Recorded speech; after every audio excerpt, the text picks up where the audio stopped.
Hello guys, welcome to the next lecture of business correspondence and reporting. तो chapter 2 का हम अपना next topic करते हैं। लास्ट क्लास में हमने कॉम्प्लीमेंट्स किया था, राइट? उसके बाद अभी हम करने जा रहे हैं क्लॉज। क्लॉज किसको बोलते हैं?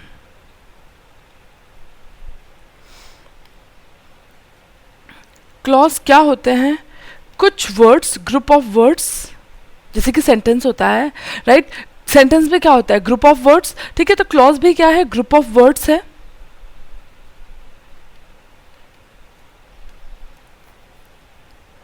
पर उसमें दोनों चीजें होती हैं, सब्जेक्ट भी होता है, containing subject and predicate।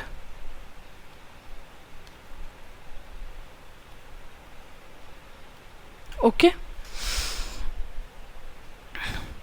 जैसे कि when it rained they went inside।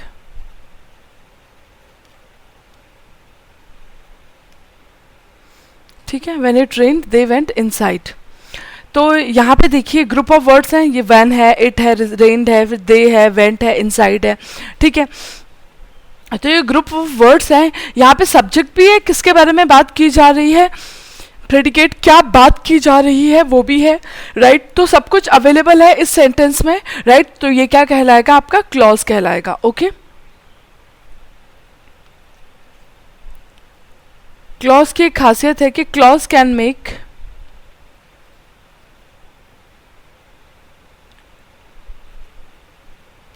याद कीजिए हमने फ्रेजेस किया था। फ्रेजेस में भी ग्रुप ऑफ वर्ड्स होते थे, राइट? कुछ शब्द होते थे पर उससे कोई मीनिंग निकल के नहीं आता था, राइट? मैंने लिखवाया भी था आपको। जैसे कि कुछ हमने फ्रेजेस भी किए थे इंग्लिश में, जैसे कि hard nut to crack, right? तो है, कुछ वर्ड्स हैं, हार्ड है, नट है, टू है, क्रैक है, ठीक है। बट कोई सेंस बन रहा है, कोई सेंस नहीं बन रहा है, राइट? इसीलिए उसको क्या बोलते हैं? फ्रेज बोलते हैं, राइट? तो फ्रेज में क्या होता है?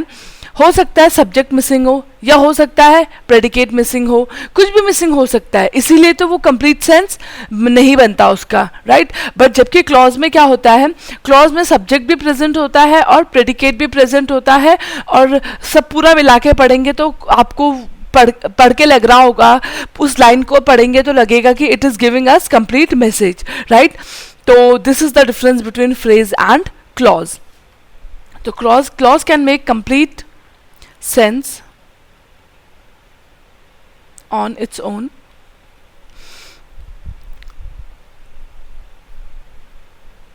or may form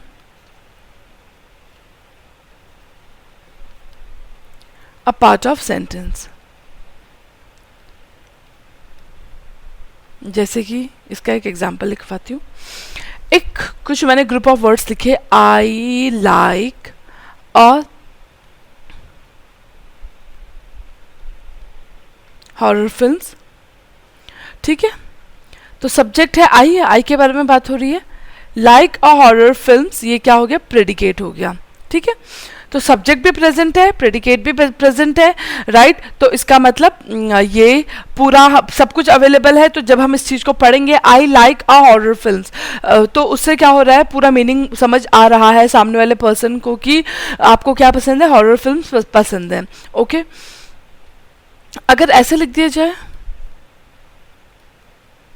तो ये लाइन, ये ग्रुप ऑफ वर्ड्स हैं which are making complete sense, तो इसको क्या बोला जाएगा? क्लॉज, ठीक है।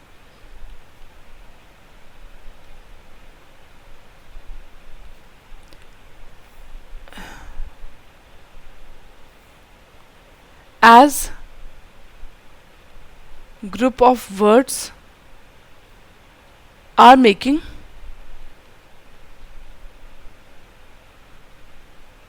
complete sense। Okay, next line, I like horror films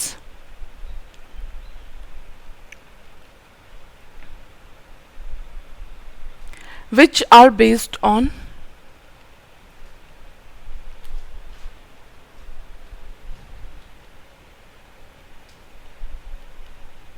true stories। अब देखो, जो ये I like a horror film था वो क्या था? क्लॉज था, ठीक है, अपने आप में पूरा सेंस कन्वे कर रहा था। और क्लॉज कैन फॉर्म, यहाँ पे लिखा भी था ना, clause can make complete sense on its own, अपने आप में भी वो कंप्लीट सेंस है। I like a horror film बोलेंगे तब भी काम चलेगा, या फिर अगर आप उसको किसी सेंटेंस में ज्वाइन कर दो, जैसे कि which are based on true stories के आगे मैंने लगा दिया क्लॉज को आई लाइक हॉरर फिल्म्स, ठीक है, तो भी क्या हो रहा है, ये लाइन का मीनिंग कंप्लीट रह रहा है। देखो ना, चाहे तो अकेले लिख दो क्लॉज को I like a horror film तो भी उसका मीनिंग पता चल रहा है, चाहे तो किसी के साथ ऐड कर दो, तो मैंने ऐड कर दिया नीचे आई लाइक हॉरर फिल्म्स, किसके साथ ऐड कर दिया इसको? Which are based on true stories, तब भी इसका मीनिंग क्या है आपको साफ साफ पता चल रहा है। तो क्लॉज अपने आप में भी स्टैंड कर सकते हैं, या फिर उनको आप दूसरे सेंटेंसेस के साथ भी क्या कर सकते हैं? ज्वाइन कर सकते हैं, right? They may form a part of another sentence. Okay, ठीक है। इसके बाद है parts of a clause. Clause के अब अलग अलग पार्ट्स होते हैं।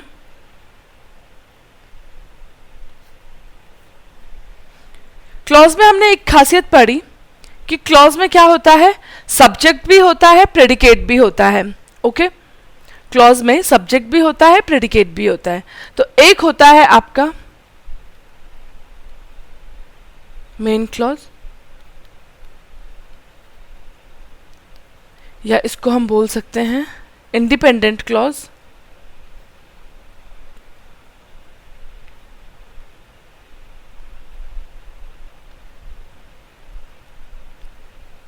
क्या है main clause? Main clause has a subject and a predicate and can stand by itself as a complete sentence. Okay, जैसे कि he has a chain of gold, subject भी है ही, has a chain of gold, predicate भी है, right? तो ये अपने आप में कुछ सेंस कन्वे कर रहा है, right? It has a complete sense, इसीलिए उसको हम मेन क्लॉज बोलेंगे, इंडिपेंडेंट क्लॉज बोलेंगे, ठीक है। इसको इंडिपेंडेंट क्लॉज क्यों बोला? क्योंकि ये अपने आप में काफ़ी है, इसको किसी दूसरे चीज़ की आवश्यकता नहीं है टू मेक अ सेंस, ये अपने आप में सेंस बना रही है। He has a chain of gold, तो पता चल रहा है कि उसके पास गोल्ड की चेन है, राइट? तो मुझे और वर्ड्स या और सेंटेंस ऐड करने की आगे या पीछे ज़रूरत नहीं है, it can stand on its own, right? इसीलिए इसको बोलते हैं इंडिपेंडेंट क्लॉज, राइट? क्लॉज क्यों बोल रहे हैं इसको? क्योंकि यहाँ पे सब्जेक्ट भी है और प्रेडिकेट भी है।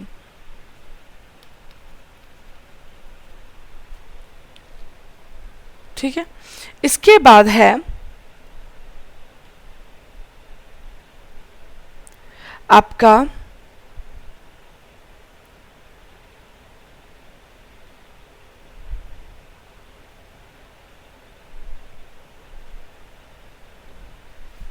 लिखिए, रीना लिव्स इन लंदन। तो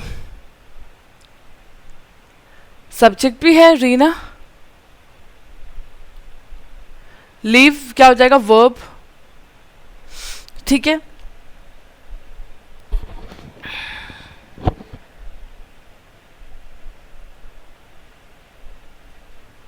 ठीक है,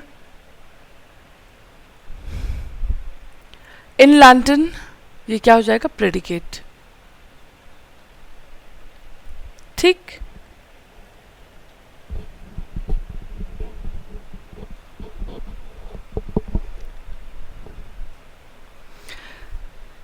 ठीक है, तो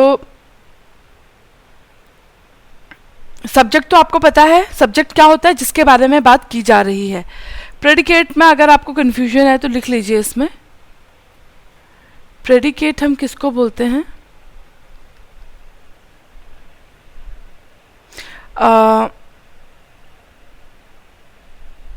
part of a sentence, part of a sentence that tells us about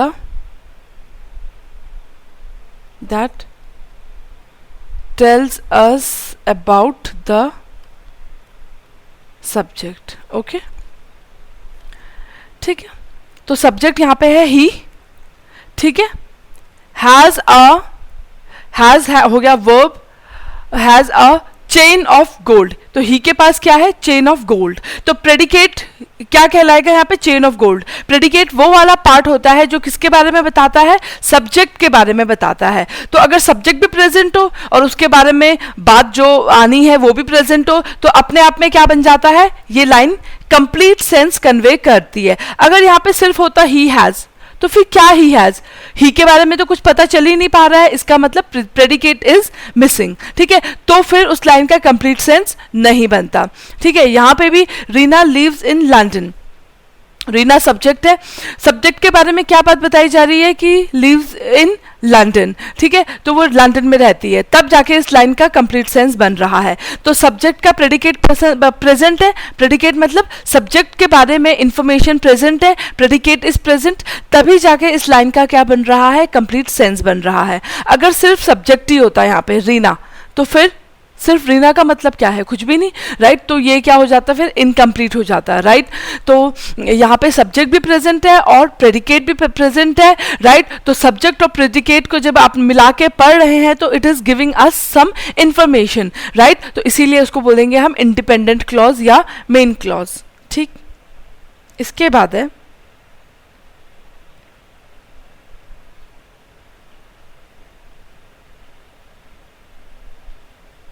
ठीक है, अब है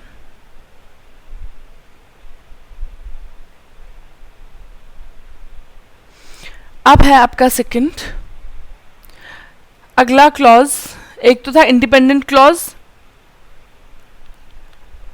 नाम से पता चल रहा है इंडिपेंडेंट है, मेन क्लॉज है, it can stand on its own.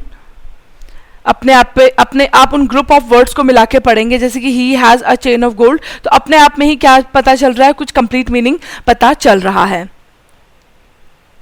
एक होता है सबऑर्डिनेट क्लॉज, या फिर उसको हम डिपेंडेंट क्लॉज भी बोलते हैं।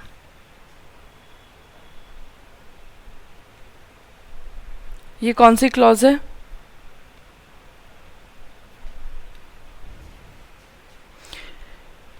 ये किसके ऊपर डिपेंडेंट है?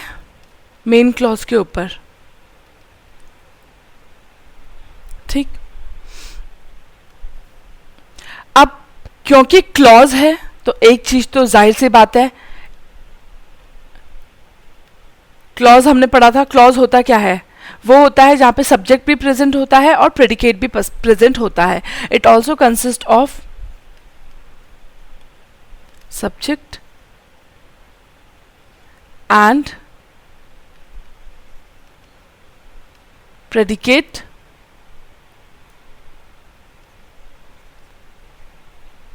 but does not make complete sense on its own, ठीक। सब्जेक्ट भी प्रेजेंट है, प्रेडिकेट भी। देखो यहाँ पे इंपॉर्टेंट चीज क्या है, क्योंकि क्लॉज है तो सब्जेक्ट भी प्रेजेंट है, प्रेडिकेट भी प्रेजेंट है, पर उसके बावजूद भी उस सेंटेंस का कोई मतलब, कोई इंफॉर्मेशन पता नहीं चल पा रही है, कुछ अधूरा सा लग रहा है, राइट। तो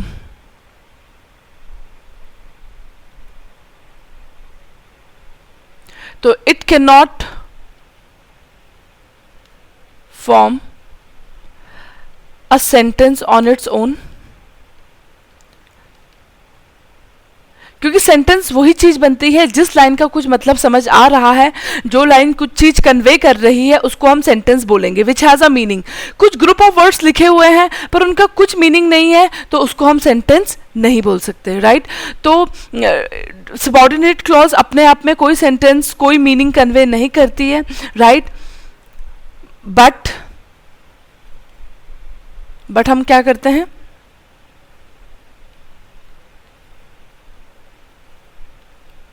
can be joined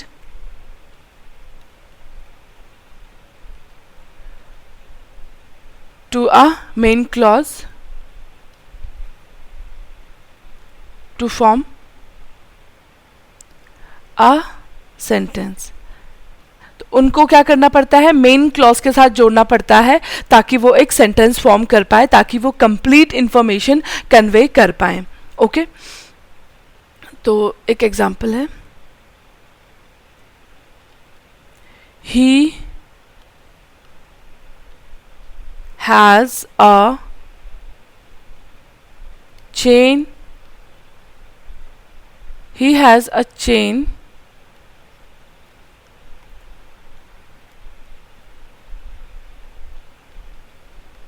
which is made of gold। तो ये आप लाइन पढ़िए, he has a chain which is made of gold. अब अगर मैं ये वाला पार्ट अलग कर दूं, ही हैज़ अ चेन अकेला कर दूं, तो क्या ये अपने आप में स्टैंड कर सकता है? यस, ये अपने आप में स्टैंड कर सकता है, क्योंकि ये एक अपने आप में एक सेंटेंस बन रहा है, he has a chain, right. ये ना भी ऐड किया जाए तो भी चलेगा, तो ये अपने आप में एक कंप्लीट सेंटेंस फॉर्म कर रहा है, right. It can stand on its own, इसीलिए हम इसको बोलेंगे मेन क्लॉज। तो ये क्या हो गया, मेन क्लॉज या इंडिपेंडेंट क्लॉज। क्यों इसको मेन क्लॉज हमने माना, इस वाले पार्ट को मेन क्लॉज क्यों माना है? Because as it is giving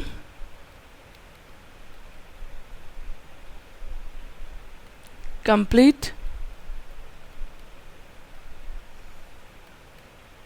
information, ठीक है। विच, अब अगला पार्ट है which as it is giving incomplete information and can stand on its own, right, and can stand on its own। अपने आप में अलग भी कर दिया जाए इस पार्ट को तो भी चलेगा, ये अपने आप में अभी भी सेंस कन्वे करेगा। ही हैज़ अ चेन मैं अलग से बोलूँगी तो भी लोगों को पता चल जाएगा कि मैं क्या बोल रही हूँ, राइट। अब विच इज मेड ऑफ गोल्ड, अब इस पार्ट में देखो, विच क्या है आपका,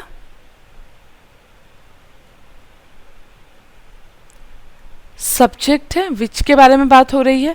विच किससे बना है, इज मेड ऑफ गोल्ड। तो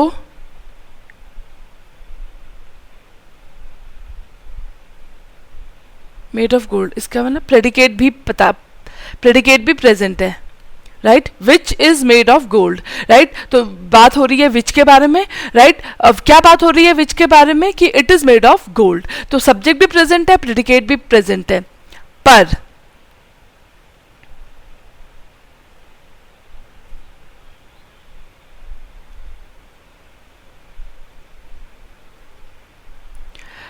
पर ये यहाँ पे सब्जेक्ट भी प्रेजेंट है, प्रेडिकेट भी प्रेजेंट है, पर फिर भी अगर मैं इस लाइन को अलग से बोलूँ which is made of gold, तो इसका कोई कंप्लीट सेंस बन नहीं रहा है। It is not making a complete sense, तो this it is not forming a sentence, right.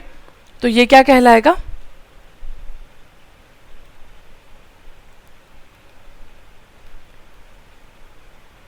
Subordinate clause.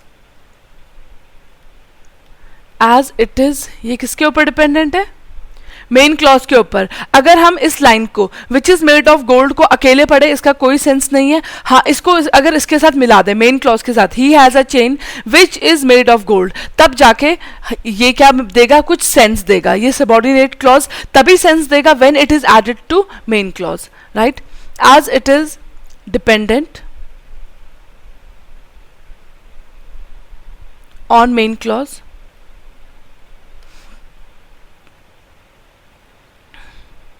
To make complete sense. ठीक है, अगला एग्जाम्पल,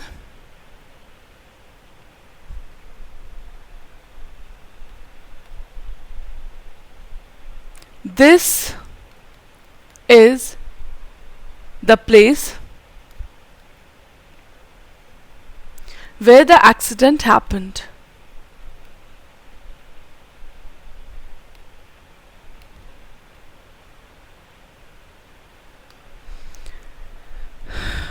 तो by now you should be able to identify, इस सेंटेंस को अलग अलग divide कर दो, एक ऐसे पार्ट में डिवाइड करो जो अपने आप में कंप्लीट सेंस कन्वे करे। तो करो, दिस इज द प्लेस। ठीक है, अगर मैं इसको अकेले भी बोलूं तो समझ आएगा कि दिस इज द प्लेस, ये कोई जगह के बारे में बात हो रही है, दिस इज द प्लेस। ठीक है, तो ये हो जाएगा आपका main clause. Where the accident happened. ठीक है, तो वेयर के बारे में बात हो रही है, तो वेयर हो जाएगा आपका सब्जेक्ट। क्या बात हो रही है वेयर के बारे में, कि वेयर की जगह पे क्या हुआ है, एक्सीडेंट हैपन हुआ है, राइट।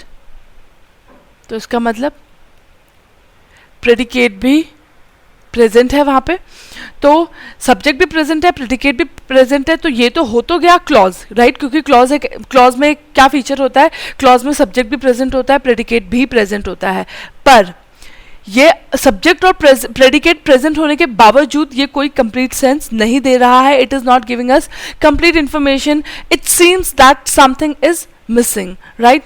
तो ये आपका क्या हो जाएगा, subordinate clause.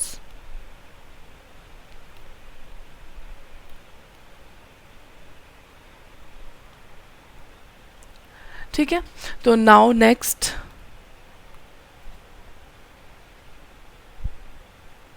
we will do difference between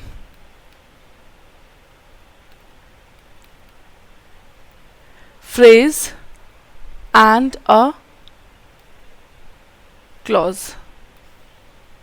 phrase और clause में क्या डिफरेंस होता है। ठीक है, अगर मैं phrase की बात करूं, ठीक है, तो either सब्जेक्ट, या तो सिर्फ सब्जेक्ट ही होगा या फिर प्रेडिकेट ही होगा।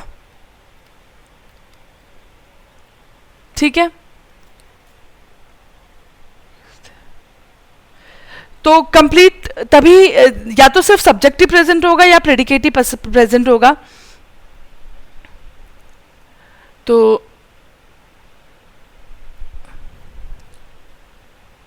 हम क्या बोल सकते हैं, इधर सब्जेक्ट इज प्रेजेंट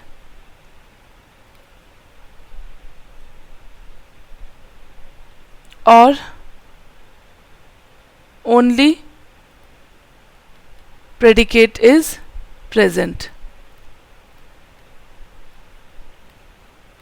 ठीक, तो जब हम कभी या तो सब्जेक्ट मिसिंग हो, ठीक है, या फिर प्रेडिकेट मिसिंग हो, तो अपने आप में वो लाइन का कोई सेंस नहीं रह जाएगा, राइट। जैसे कि बताती हूँ, तो ये क्या बनाता है, not, it does not give us complete sense.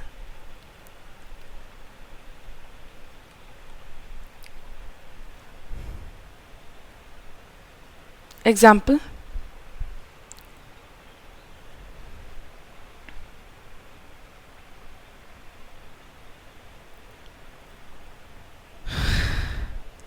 जिसमें आपको एक एग्जाम्पल दे रही हूं, the wall is purple.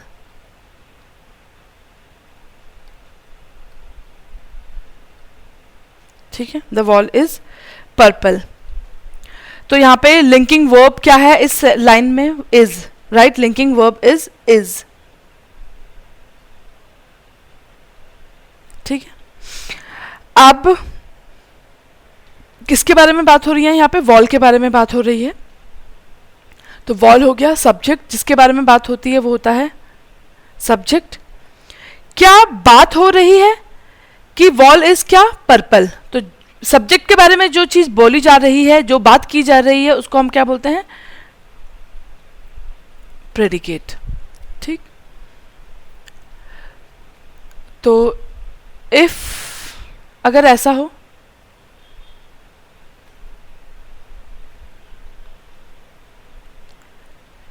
If subject is missing, तो क्या हो जाएगा? तो इज पर्पल, तो क्या रह जाएगा आपके पास? Is purple. तो ये क्या हो जाएगा?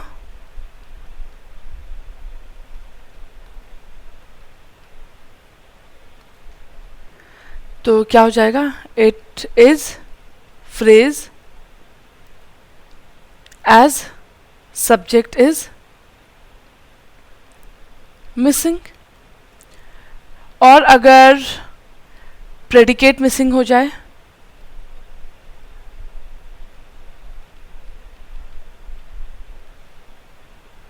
तो क्या रह जाएगा? The wall. राइट। अगर आपके सामने मैं लाइन बोलूं द वॉल, तो इसका कोई सेंस नहीं है। It gives no sense as क्या मिसिंग है? वॉल के बारे में इंफॉर्मेशन मिसिंग है, प्रेडिकेट मिसिंग है,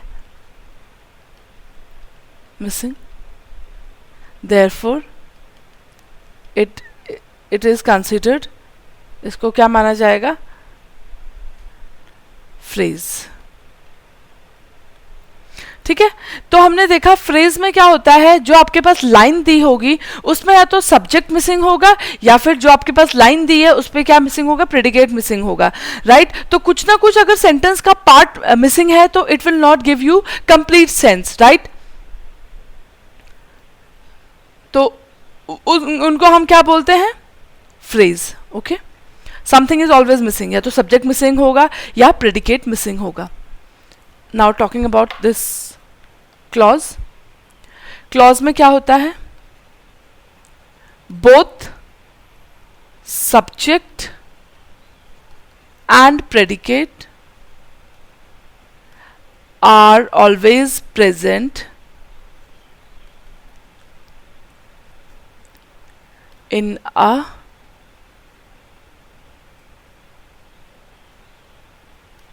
ठीक है।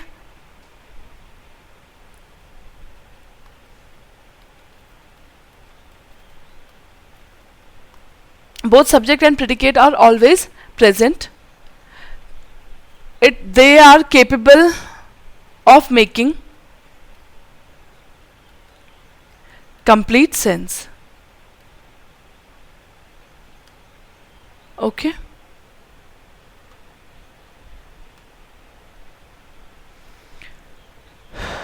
अब हम कुछ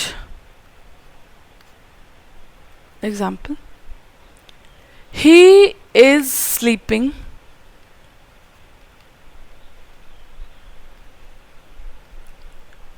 on the bed. तो इन सेंटेंस में फाइंड आउट करो क्या कहलाएगा क्लॉज, क्या कहलाएगा फ्रेज। राइट। तो क्लॉज क्या होता है? जहां पे सब्जेक्ट भी प्रेजेंट हो और प्रेडिकेट भी प्रेजेंट हो। ठीक है। सब्जेक्ट है ही के बारे में बात हो रही है। क्या बात हो रही है? कि वो स्लीप कर रहा है, तो स्लीप हो जाएगा प्रेडिकेट। ठीक है। तो सब्जेक्ट भी प्रेजेंट है, प्रेडिकेट भी प्रेजेंट है। राइट। और ही इज स्लीपिंग, तो ये वाला पार्ट आपका क्या हो जाएगा? क्लॉज। दूसरा पार्ट है ऑन द बेड। अब क्या ऑन द बेड? कौन है ऑन द बेड? तो यहां पे क्या मिसिंग है? Subject is missing. तो ये वाला part on the bed,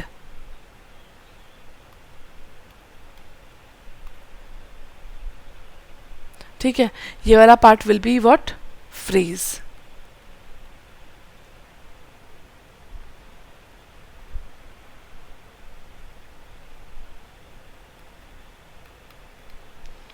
she is drawing a map on the wall. ठीक है, शी हो जाएगा सब्जेक्ट। क्या बात हो रही है सब्जेक्ट के बारे में कि ड्राइंग अ मैप। ठीक है, तो ये क्या हो जाएगा, शी के बारे में बात हो रही है कि वो क्या कर रही है, ड्राइंग अ मैप। तो ड्राइंग अ मैप, सब्जेक्ट के बारे में जो बात की जाती है वो क्या हो जाती है, प्रेडिकेट। तो देखो इस यहाँ पे सब्जेक्ट भी प्रेजेंट है, प्रेडिकेट भी प्रेजेंट है, तो ये वाला पार्ट आपका क्या कहलाएगा, क्लॉज। ओके, उसके बाद अगला पार्ट ऑन द वॉल। अगला पार्ट है on the wall. On the wall, अब वॉल के ऊपर क्या है, राइट इसका मतलब सब्जेक्ट इज मिसिंग, राइट। तो यहां पे प्रेडिकेट प्रेजेंट है बट सब्जेक्ट मिसिंग है, तो ये क्या हो जाएगा आपका, फ्रेज। ओके,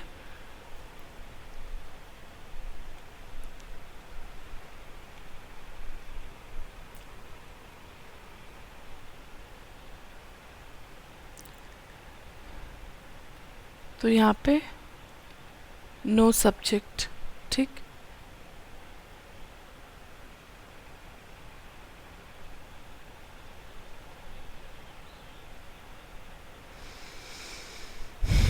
तो ये हो जाएगा फ्रेज।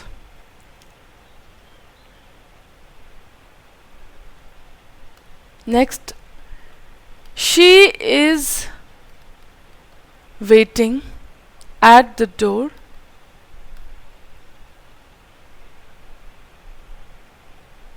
शी के बारे में बात हो रही है तो वो हो जाएगा सब्जेक्ट। क्या कर रही है शी, वेट कर रही है, तो वेट क्या हो जाएगा, प्रेडिकेट। ठीक है, तो शी इज वेटिंग, सब्जेक्ट भी प्रेजेंट है, प्रेडिकेट भी प्रेजेंट है, तो शी इज वेटिंग ये क्या हो जाएगा आपका, क्लॉज, राइट। क्योंकि क्लॉज वो पार्ट होता है सेंटेंस का जिसमें सब्जेक्ट भी प्रेजेंट होता है और प्रेडिकेट भी प्रेजेंट होता है। ठीक है, अब next part,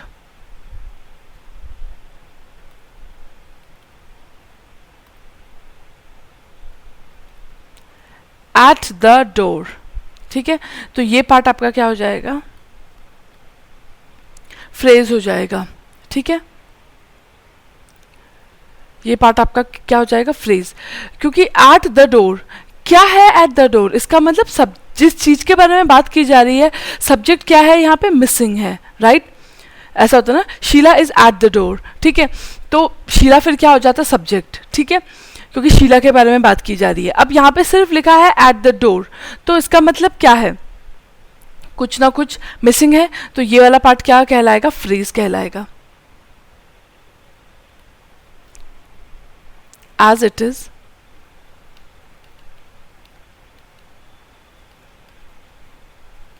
that part of sentence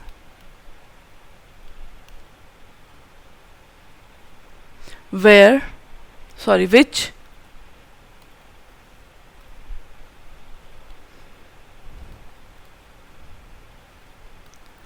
does not make complete sense.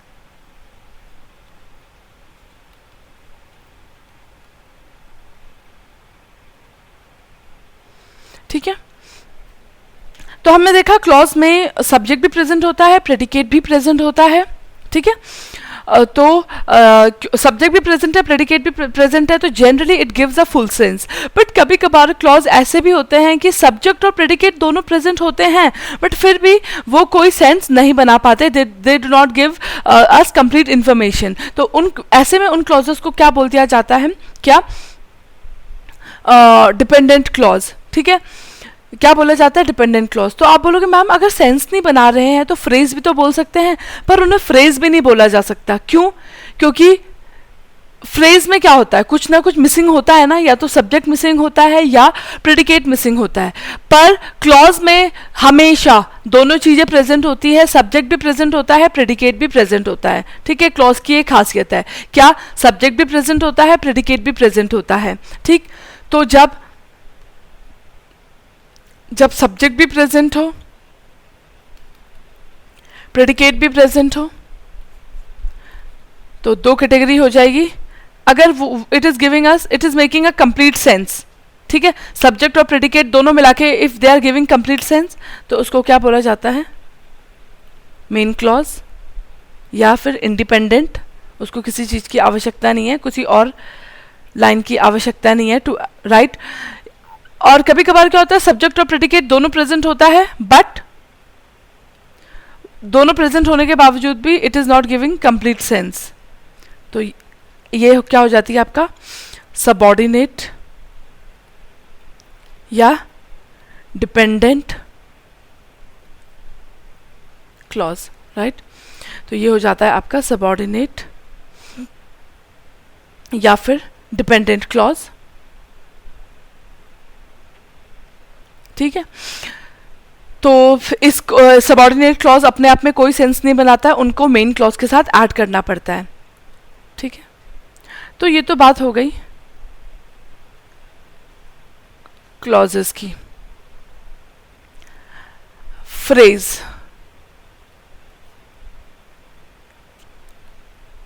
something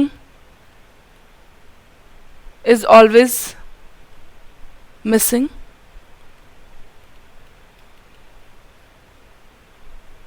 तो either subject is missing or predicate is missing, ठीक। तो not make, that did not make complete sense।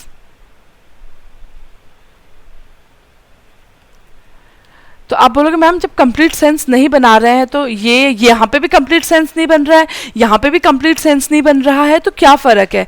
यहाँ पे सब्जेक्ट और प्रेडिकेट दोनों प्रेजेंट है, right, subject और predicate दोनों प्रेजेंट है, तब भी जाके कंप्लीट सेंस नहीं बन रहा है। यहाँ पे कंप्लीट सेंस इसीलिए नहीं बन रहा है क्योंकि या तो सब्जेक्ट मिसिंग होगा या फिर प्रेडिकेट मिसिंग होगा, ठीक है। तो ये एक मेन फर्क है, ठीक। देखो ना, यहाँ पे तो वो दोनों प्रेजेंट होने के बावजूद भी, सब्जेक्ट और प्रेडिकेट प्रेजेंट होने के बावजूद भी it is not making complete sense, but है तो वो क्लॉज ही ना, क्यों, क्योंकि सब्जेक्ट भी प्रेजेंट है और प्रेडिकेट भी प्रेजेंट है, ठीक है। यहाँ पे कोई लाइन आपको, आप कैसे आइडेंटिफाई करोगे कि वो लाइन सबऑर्डिनेट क्लॉज है या फ्रेज है, ठीक है। अगर देखो कोई आपके सामने लाइन दे रखी है, ठीक है, कोई वर्ड, कुछ वर्ड्स दे रखे हैं, अगर तो ये वर्ड्स कुछ सेंस कन्वे नहीं कर रहे हैं, ठीक है, ये जो लाइन है नॉट मेकिंग कंप्लीट सेंस, ठीक है, ये line is not making complete sense, तो आपको चेक करना है इज इट सबऑर्डिनेट क्लॉज और फ्रेज। तो सबऑर्डिनेट क्लॉज अगर यहां पे दोनों प्रेजेंट होगा, सब्जेक्ट और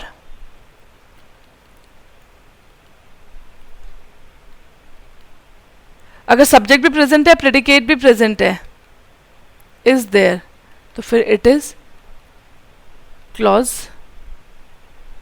सबऑर्डिनेट क्लॉज। और अगर इफ ईदर सब्जेक्ट या फिर predicate is missing,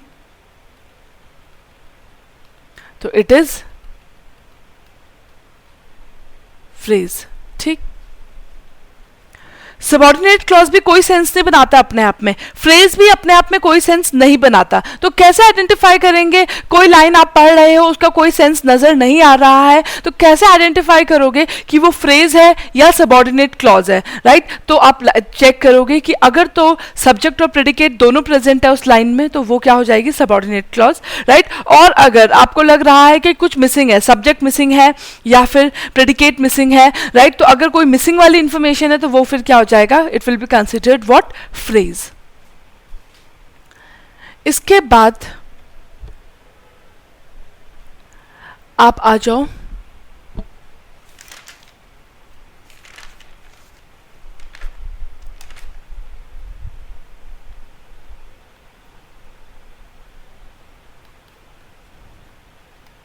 types of clauses में। पहला है नाउन क्लॉज, ठीक है।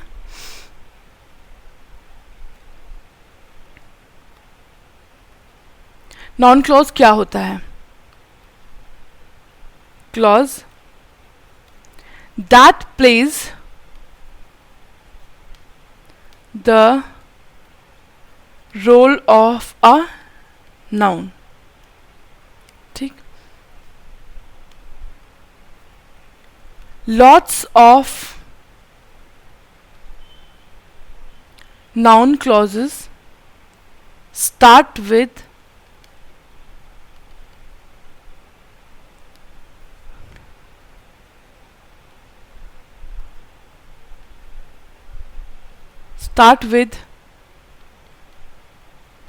that,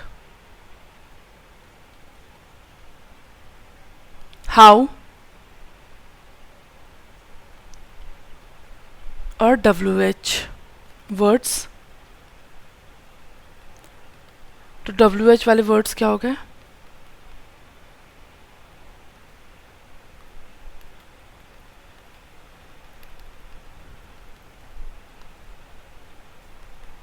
that is what,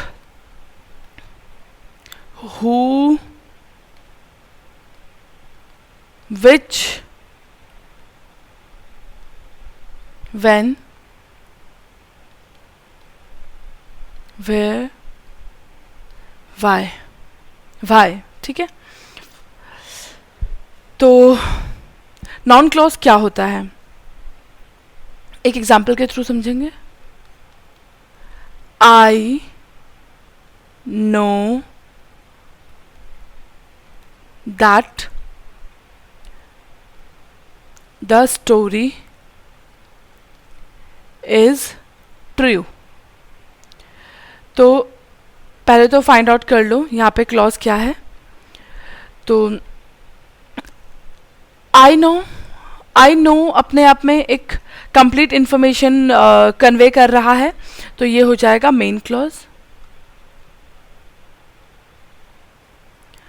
that the story is true, इस लाइन का कोई सेंस नहीं बन रहा है, इसीलिए ये हो जाएगी सबऑर्डिनेट क्लॉज।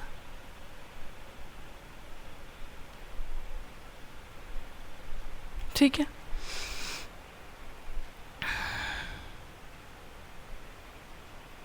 ठीक, अब देखें रूल, पहले रूल लिख लीजिए।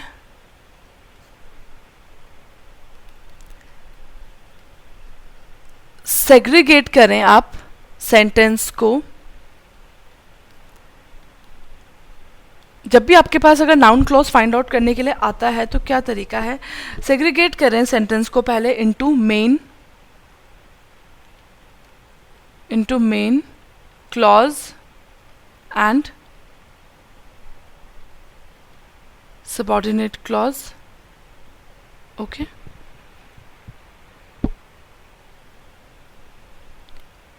फिर read the question,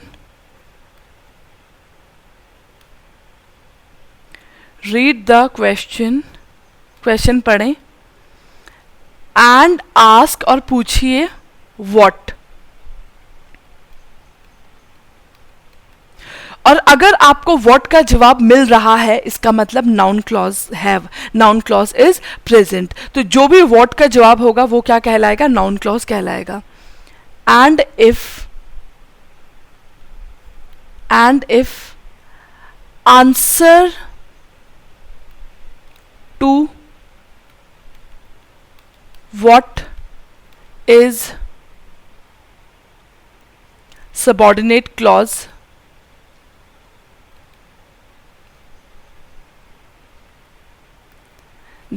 then it is then the subordinate, then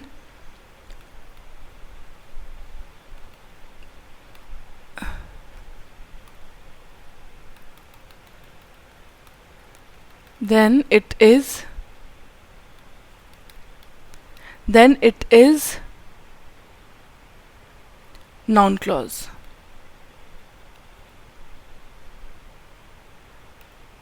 ठीक है,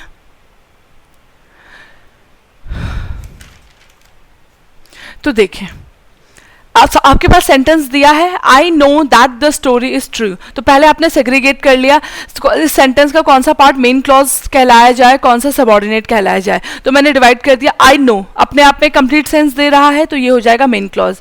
अगला part that the story is true, अगर मैं किसी के सामने सिर्फ ये बोलूँ that the story is true तो अधूरी सा लगेगा ना, राइट। तो इसीलिए ये क्या माना जाएगा, सबऑर्डिनेट या डिपेंडेंट क्लॉज। ठीक है, अब अगला प्रश्न क्या है,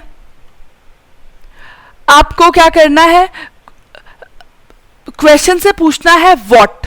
ठीक है, तो मेन क्लॉज से पूछना है व्हाट, तो I know what, I know what क्या पता है मुझे, that the story is true. तो मेन क्लॉज का आंसर कहां प्रेजेंट है, सबऑर्डिनेट क्लॉज में प्रेजेंट है, राइट। मेन क्लॉज का आंसर कहां प्रेजेंट है, सबऑर्डिनेट क्लॉज में प्रेजेंट है, राइट। इसीलिए सबऑर्डिनेट क्लॉज क्या हो जाएगा, नाउन क्लॉज। क्यों, क्योंकि सबऑर्डिनेट क्लॉज किसको डिफाइन कर रही है, नाउन को डिफाइन कर रही है, आई के बारे में और कुछ ज्यादा बता रही है। नाउन क्या होता है, naming word, noun is the name of any person thing, right. तो यहाँ पे पर्सन कौन है, आई के बारे में ज्यादा इंफॉर्मेशन कौन बता रहा है, ये सबऑर्डिनेट क्लॉज बता रहा है, राइट। तो सिंपल सी चीज है, अगर मेन क्लॉज से आप पूछिए what, I know what, right, तो अगर उसका आंसर सबऑर्डिनेट क्लॉज में प्रेजेंट है तो फिर उस सबऑर्डिनेट क्लॉज को क्या माना जाए, नाउन क्लॉज माना जाए। ठीक, I know what,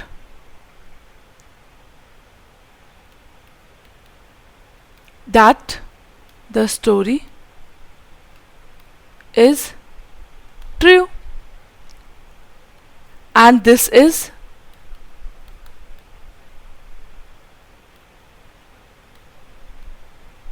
subordinate clause, therefore subordinate clause is noun clause here। ठीक है, तो लिख लीजिए rule, if answer to what is subordinate clause, then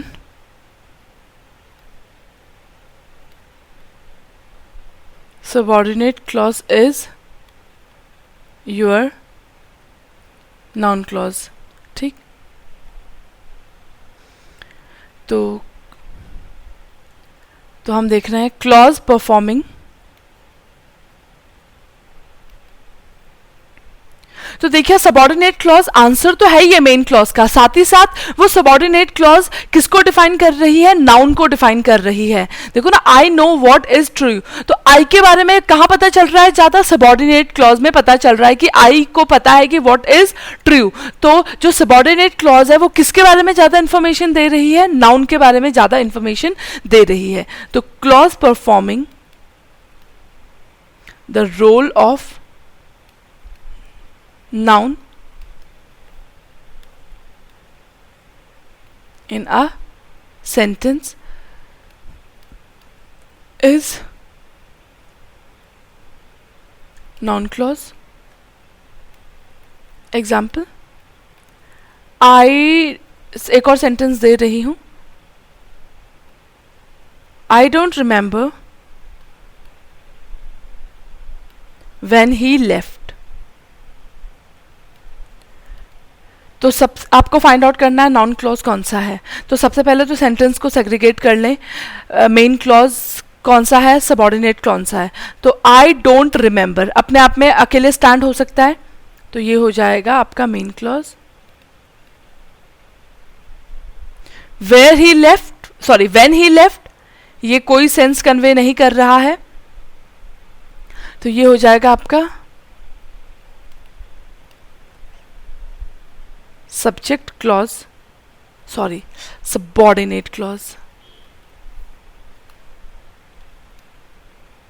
subordinate या डिपेंडेंट क्लॉज। ठीक है, अब मेन क्लॉज का व्हाट पूछो, आई डोंट रिमेंबर व्हाट, तो क्या नहीं रिमेंबर है मुझे, इसका आंसर क्या होगा, व्हेन ही लेफ्ट। ठीक है, when he left, and it is क्या, subordinate clause, therefore here subordinate clause will be what, noun clause. तो that's all for your today's class. तो आप इसको रिवाइज कीजिएगा, फिर हम इसके आगे के क्लॉजेस करेंगे। Thank you so much.